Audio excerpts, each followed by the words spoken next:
Cinderella, or the Little Glass Slipper. Told by Henry W. Hewitt. Read by Chuck Brown. There once lived a gentleman and his wife, who were the parents of a lovely little daughter. When this child was only 9 years of age, her mother fell sick. Finding her death coming on, she called her child to her and said to her, "My child, always be good. Bear everything that comes to you with patience, and whatever evil and troubles you may suffer, you will be happy in the end if you are so." Then the poor lady died, and her daughter was full of great grief at the loss of a mother so good and kind.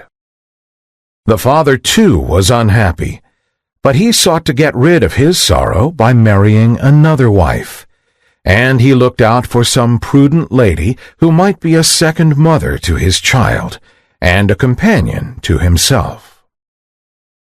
His choice fell on a widow lady of a proud and tyrannical temper, who had 2 daughters by a former marriage, both as haughty and bad-tempered as their mother. No sooner was the wedding over than the stepmother began to show her bad temper. She could not bear her stepdaughter's good qualities, that only showed up her daughter's unamiable ones still more obviously, and she accordingly compelled the poor girl to do all the drudgery of the household. It was she who washed the dishes, and scrubbed down the stairs, and polished the floors in my lady's chamber, and in those of the 2 pert misses, her daughters. And while the latter slept on good feather beds in elegant rooms, furnished with full-length looking-glasses, their sister lay in a wretched garret on an old straw mattress. Yet the poor thing bore this ill treatment very meekly, and did not dare complain to her father, who thought so much of his wife that he would only have scolded her. When her work was done, she used to sit in the chimney corner amongst the cinders, which had caused the nickname of Cinderella to be given her by the family. Yet, for all her shabby clothes, Cinderella was 100 times prettier than her sisters, let them be dressed ever so magnificently. The poor little cinder wench! This harsh stepmother was a sore trial to her. And how often, as she sat sadly by herself, did she feel that there is no mother like our own, the dear parent whose flesh and blood we are, and who bears all our little cares and sorrows tenderly, as in the apple of her eye. It happened that the king's son gave a ball, to which he invited all the nobility, and as our 2 young ladies made a great figure in the world, they were included in the list of invitations. So they began to be very busy choosing what headdress and which gown would be the most becoming. Here was fresh work for poor Cinderella, for it was she, forsooth, who was to starch and get up their ruffles, and iron all their fine linen, and nothing but dress was talked about for days together. "I," said the eldest, "shall put on my red velvet dress with my point lace trimmings. And I," said the younger sister, "shall wear my usual petticoat, but shall set it off with my gold brocaded train and my circlet of diamonds." They sent for a clever tire-woman to prepare the double rows of quilling for their caps, and they purchased a quantity of fashionably cut patches. They called in Cinderella to take her advice, as she had such good taste, and Cinderella not only advised them well, but offered to dress their hair, which they were pleased to accept. While she was thus busied, the sister said to her, "And pray, Cinderella, would you like to go to the ball?" "Nay, you are mocking me," replied the poor girl. "It is not for such as I to go to balls." "True enough," rejoined they. "Folks would laugh to see a Cinderella at a court ball." These 2 stepsisters were very cruel to Cinderella, and ill-used her much. Ah, what sweet friends are our own born sisters! There can be no substitutes like them in the whole wide world. Any other but Cinderella would have dressed their hair awry to punish them for their impertinence, but she was so good-natured that she dressed them most becomingly. Although they disdained her, and while they would themselves make a great figure in the world, sought to degrade and lower her, see how the lovely disposition of Cinderella shines out. Although she was not allowed to go to the ball of the king's son, she not only advised them well how they could array themselves to appear to the best advantage, but she even, what greatness of heart to do that, with her own hands dresses their hair, and in the most becoming manner her delicate taste can suggest. The two sisters were so delighted that they scarcely ate a morsel for a couple of days. They spent their whole time before a looking-glass, and they would be laced so tight to make their waists as slender as possible that more than a dozen stay-laces were broken in the attempt. The long-wished-for evening came at last, and these proud misses stepped into the carriage and drove away to the palace. Cinderella looked after the coach as far as she could see, and then returned to the kitchen in tears, where for the first time she bewailed her hard and cruel degradation. She continued sobbing in the corner of the chimney, until a rapping at the kitchen door roused her, and she got up to see what had occasioned it. She found a little old beggar-woman hobbling on crutches, who besought her to give her some food.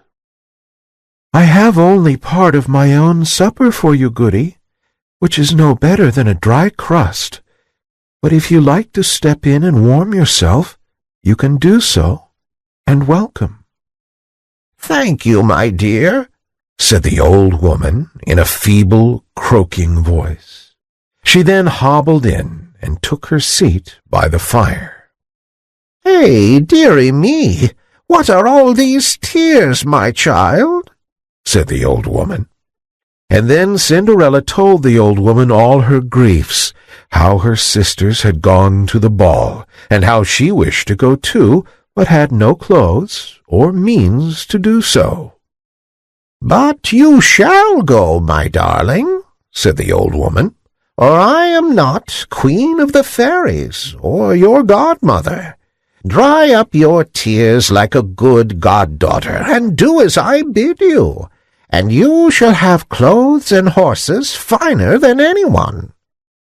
Cinderella had heard her father often talk of her godmother, and tell her that she was one of those good fairies who protect children.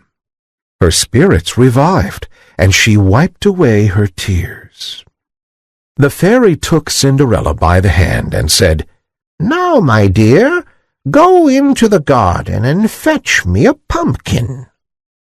Cinderella bounded lightly to execute her commands, and returned with one of the finest and largest pumpkins she could meet with. It was as big as a beer barrel, and Cinderella trundled it into the kitchen, wondering what her godmother would do with it. Her godmother took the pumpkin and scooped out the inside of it, leaving nothing but rind.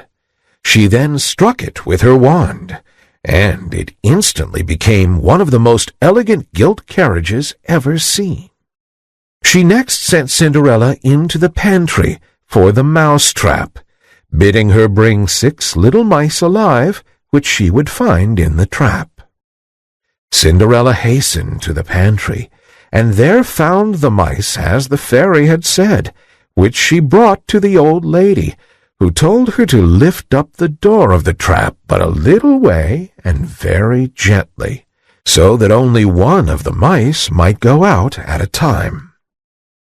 Cinderella raised the mouse-trap door, and as the mice came out one by one, the old woman touched them with her wand, and transformed them into fine, prancing, dapple-gray carriage-horses with long manes and tails, which were tied up with light blue ribbons. "Now, my dear good child," said the fairy, "here you have a coach and horses, much handsomer than your sister's, to say the least of them. But as we have neither a postilion nor a coachman to take care of them, run quickly to the stable where the rat-trap is placed, and bring it to me." Cinderella was full of joy, and did not lose a moment, and soon returned with the trap, in which there were 2 fine large rats. These 2 were touched with the wand, and immediately the one was changed into a smart postilion, and the other into a jolly-looking coachman in full finery. Her godmother then said, "My dear Cinderella, you must go to the garden again before I can complete your equipage. When you get there, keep to the right side, and close to the wall you will see the watering pot standing. Look behind it, and there you will find 6 lizards, which you must bring to me immediately." Cinderella hastened to the garden as she was desired, and found the 6 lizards, which she put into her apron and brought to the fairy. Another touch of the wonderful wand soon converted them into 6 spruce footmen in dashing liveries, with powdered hair and pigtails, 3-cornered cocked hats and gold-headed canes, who immediately jumped up behind the carriage as nimbly as if they had been footmen and nothing else all their lives. The coachman and postilion having likewise taken their places, the fairy said to Cinderella, "Well, my dear girl, is not this as fine an equipage as you could desire to go to the ball with? Tell me now, are you pleased with it?" "Oh, yes, dear godmother," replied Cinderella, and then with a good deal of hesitation added, "But how can I make my appearance among so many finely dressed people in these mean-looking clothes?" "Give yourself no uneasiness about that, my dear. The most laborious part of our task is already accomplished, and it will be hard if I cannot make your dress correspond with your coach and servants." On saying this, the old woman, assuming her character of Queen of the Fairies, touched Cinderella with the magic wand, and her clothes were instantly changed into a most magnificent ball dress, ornamented with the most costly jewels. The fairy took from her pocket a beautiful pair of elastic glass slippers, which she caused Cinderella to put on, and then desired her to get into the carriage with all expedition, as the ball had already commenced. 2 footmen opened the carriage door, and assisted the now beautifully dressed Cinderella into it.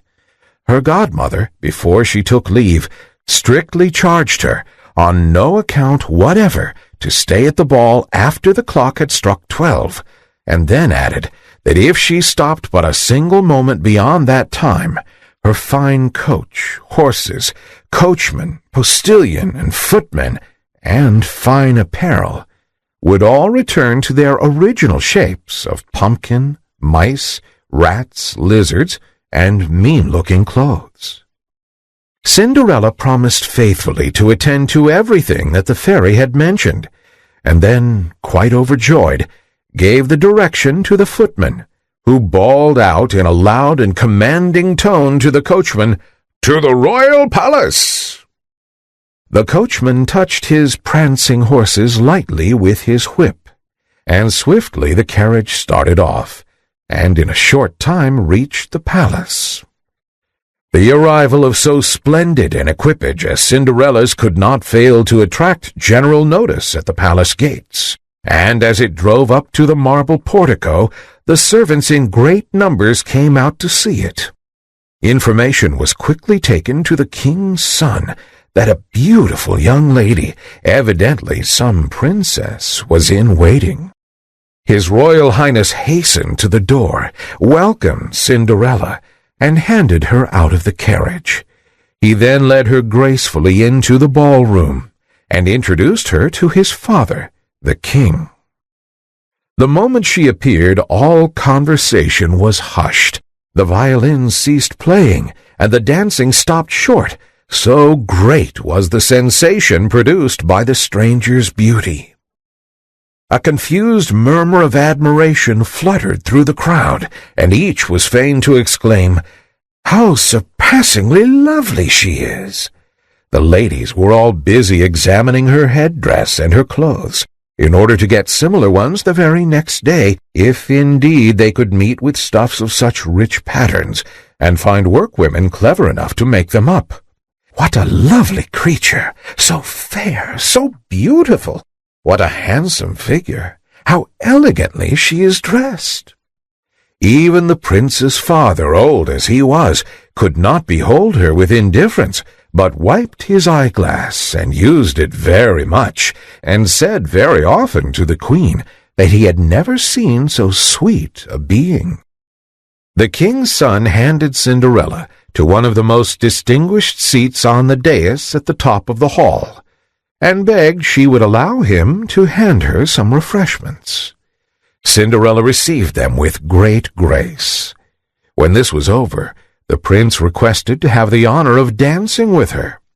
Cinderella smiled consent, and the delighted prince immediately led her out to the head of the dance, just about to commence. The eyes of the whole company were fixed upon the beautiful pair. The trumpet sounded, and the music struck up, and the dance commenced. But if Cinderella's beauty, elegant figure, and the splendor of her dress had before drawn the attention of the whole room, the astonishment at her dancing was still greater. Gracefulness seemed to play in all her motions. The airy lightness with which she floated along, as buoyant as thistledown, drew forth a general murmur of admiration. The hall rang with the loudest acclamations of applause, and the company, all in one voice, pronounced her the most elegant creature that had ever been seen. And this was the little girl who had passed a great part of her life in the kitchen, and had always been called a cinder wench. When the dance was ended, a magnificent feast was served up, consisting of all delicacies. So much was the young prince engaged with Cinderella that he did not eat one morsel of the supper. Cinderella drew near her sisters and frequently spoke to them, and in her goodness of heart she offered them the delicacies which she had received from the prince. But they did not know she was their sister. When Cinderella heard the clock strike 11:15, she made a low courtesy to the whole assembly and retired in haste. You see how fortune befriends the good-hearted, and even out of such unpromising material as a pumpkin and mice can make a coach and six with which to honor her worthy favorite. So Cinderella goes to the ball, but to teach her to be diligent and faithful in her engagements, her fairy godmother enjoins upon her that she return home at 12. Native beauty and grace attract the princely heart, and while the king's son pays no heed to her pretentious sisters, he is all grace and condescension to little Cinderella.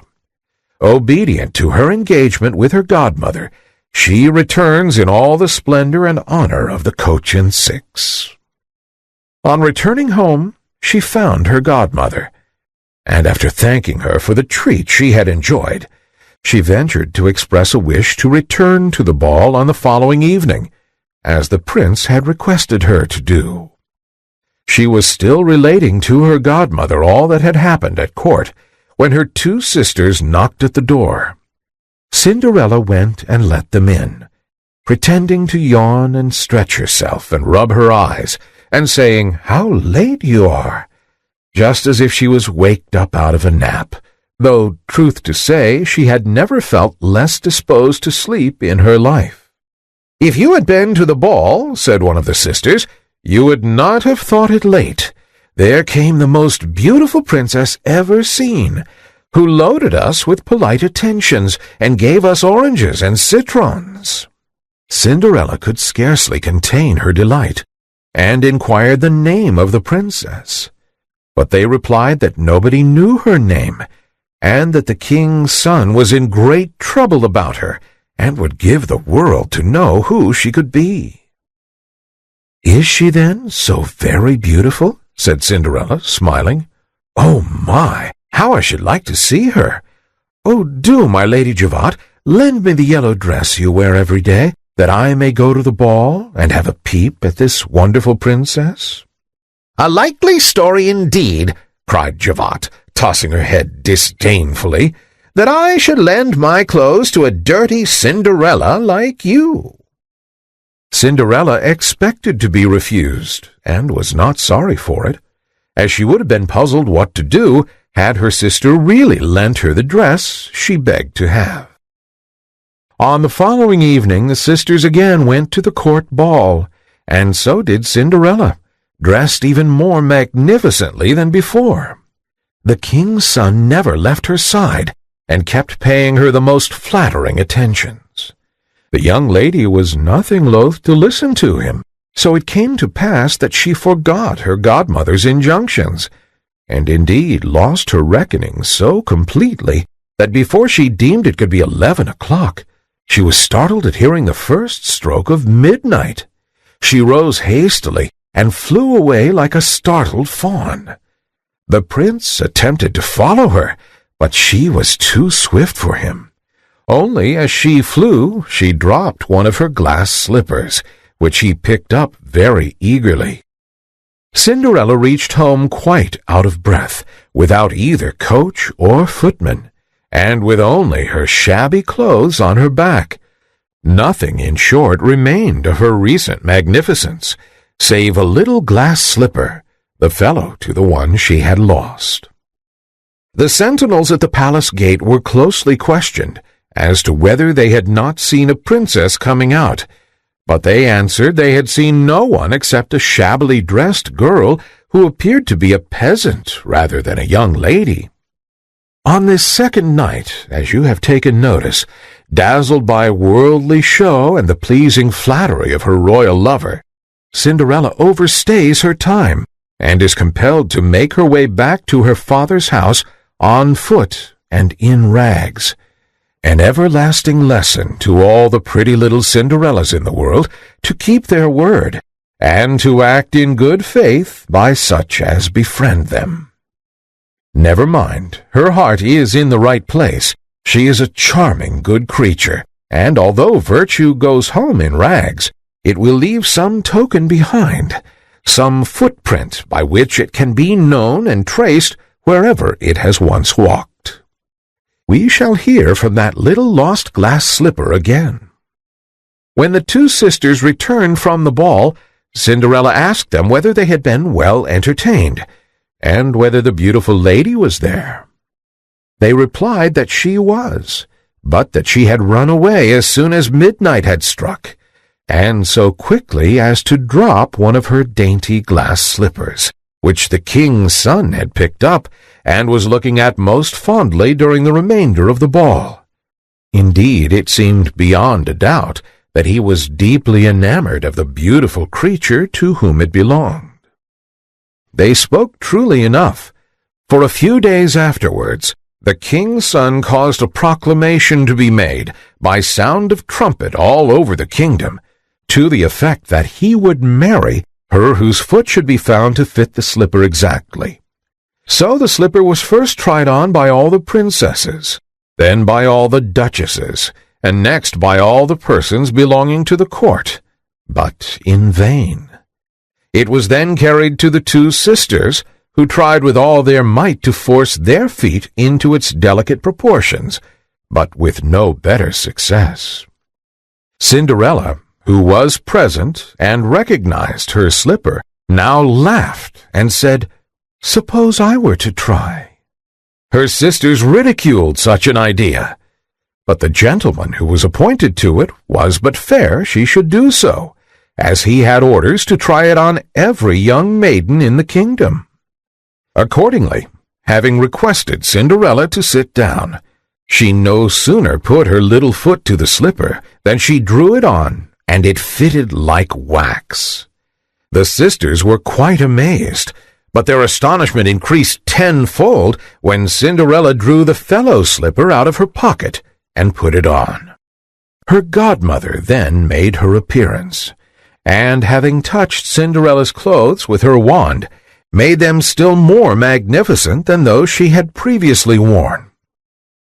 Her two sisters now recognized her for the beautiful stranger they had seen at the ball, and falling at her feet, implored her forgiveness for their unworthy treatment, and all the insults they had heaped upon her head. Cinderella raised them, saying, as she embraced them, that she not only forgave them with all her heart, but wished for their affection. She was then taken to the palace of the young prince, in whose eyes she appeared yet more lovely than before, and who married her shortly after. Cinderella, who was as good as she was beautiful, allowed her sisters to lodge in the palace, and gave them in marriage that same day to two lords belonging to the court. The amiable qualities of Cinderella were as conspicuous after as they had been before marriage. The end. Thanks for listening to this story. Download it for free from lineupyourbrain.com. Visit our website again soon for more great free audio stories.